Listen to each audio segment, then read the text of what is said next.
काजल हम अजय देवगन हो बानरिया सा दुल्हा कैसे कहलू पसंद हो अमृत पूरी बन के मारत रस बाबू कमी कुछ नहीं खे बस तहनी मनी तोहरा से खरिया बाड़े।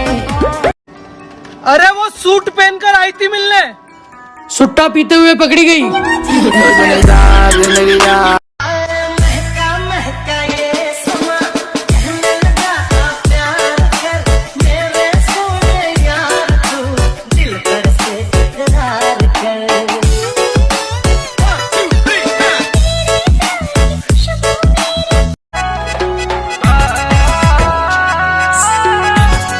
बिछड़ के कोपल सोह से जियल बाटे गवारा हो कह कैसे उमर भरला सनम करब गुजारा हो रोता दिल बेचारा हो।